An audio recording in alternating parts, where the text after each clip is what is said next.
Hello student welcome in my YouTube channel. आज का topic बेटा हमारा मैथ्स का है। मैथ्स का चैप्टर है हमारा linear equation in one variable.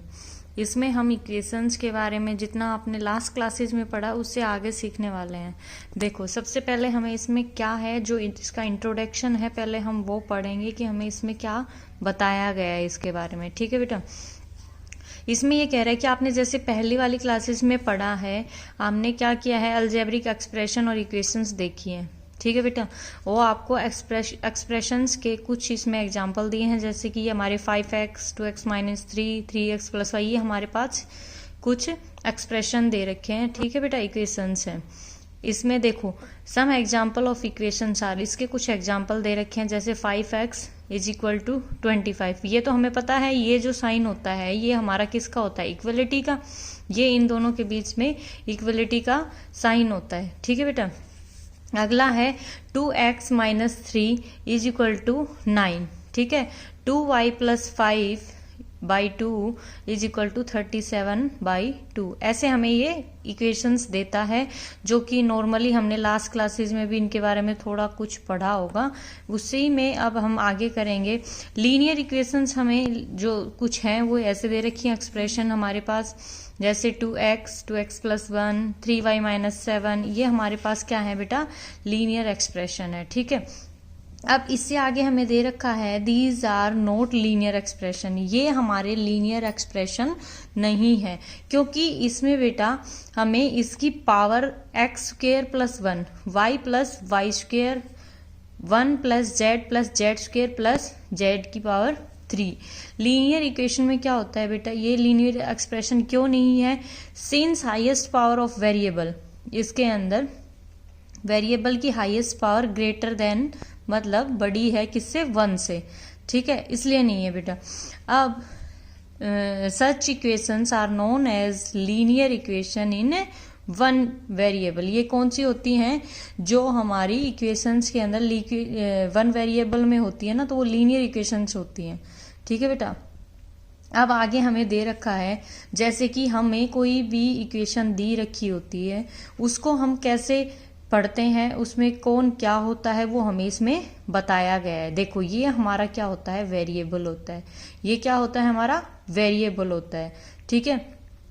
ये हमारा इक्वलिटी का साइन होता है। ठीक है, ये इक्वलिटी का साइन होता है। ये हमारा क्या होगा, एक कोई भी आपको वेरिएबल दे रखा है, ये इक्वलिटी का साइन है, और ये हमारी राइट हैंड साइड में इक्वेशन बनाने के लिए ही हमें दिया हुआ है। तो इक्वेशन में हमेशा याद रखना, जो हमारा लेफ्ट हैंड होता है वो लेफ्ट हैंड साइड होती है इक्वेशन की, और जो राइट हैंड होता है वो हमारा क्या होता है, राइट हैंड साइड होती है। ठीक है।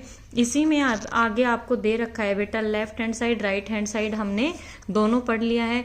अब सॉल्यूशन कैसे करते हैं इक्वेशन का, वो हमें बताया गया है कि हमें बोथ साइड, जो इक्वेशन की बोथ साइड होती है वो बैलेंस करने आनी चाहिए अच्छे से। ठीक है, बैलेंस करनी आनी चाहिए। कोई इक्वेशन हम इजीली कैसे बैलेंस कर सकते हैं, वो हमारा होता है इक्वेशन बैलेंसिंग का। ठीक है, कि हम इक्वेशन को सोल्व करके कैसे बैलेंस कर सकते हैं। Solving equation which have linear expressions on one side and numbers on the other side. ठीक है, जैसे हमें एक एग्जाम्पल दिया हुआ है बेटा, यहाँ पे ये हमें एक एग्जाम्पल दे रखा है। अब इसका सॉल्यूशन करेंगे कैसे, जैसे कि उसने हमें ये एक इक्वेशन दी हुई है, इसको अब हमें सोल्व करना है। तो अब हमें यहाँ पे जो वेरिएबल दे रखा है उसके अकॉर्डिंग हम राइट हैंड साइड भी इसके अंदर चेंज करेंगे, लेकिन जो हम इक्वेशन बैलेंस करेंगे वो डिस्टर्ब नहीं होनी चाहिए। कैसे, अब देखो यहाँ पे प्लस माइनस जो भी हमारा हो रहा है, ठीक है, इक्वेशन के अंदर जो हमारे यहाँ पे अगर माइनस हुआ है तो हम क्या करेंगे, यहाँ पे +3 सेम, ताकि ये इस साइड हमारी क्या हो जाए, बिल्कुल कैंसिल हो जाए, हमारा सिर्फ वेरिएबल बचे यहाँ पे। तो हमने क्या किया, यहाँ पे -3 जो था वो हमने -3, तो उसको उसमें क्या कर दिया +3, ताकि ये दोनों क्या हो जाए, आपस में कैंसिल हो जाएंगे।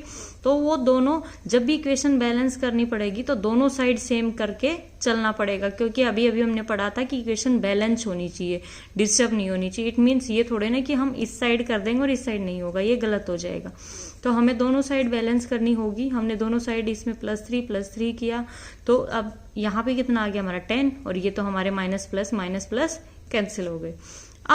अब हमें x जो हमारा यहाँ पे वेरिएबल है उसकी वैल्यू निकालनी है, ठीक है। तो अब हम क्या करें कि यहाँ पे सिर्फ ओनली x बचे यहाँ पे, तो ये मल्टीप्लाई है, तो अगर हम 2 को डिवाइड में कर दें इससे, क्योंकि अब ये x क्या है मल्टीप्लाई में, अगर हम डिवाइड में करते हैं बोथ साइड्स तो हमारा x बचेगा, तो इसलिए हमने क्या किया बोथ साइड से डिवाइड कर दिया।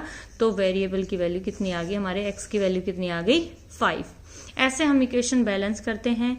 अभी मैं कुछ ज़्यादा लंबी वीडियो नहीं बनाऊंगी, इससे आगे मैं आपके लिए और लेके आऊंगी। 1 बाय 1 आपको एक एक चीज़ अच्छे से समझाऊंगी ताकि आपको ये चैप्टर पूरा क्लियर हो जाए।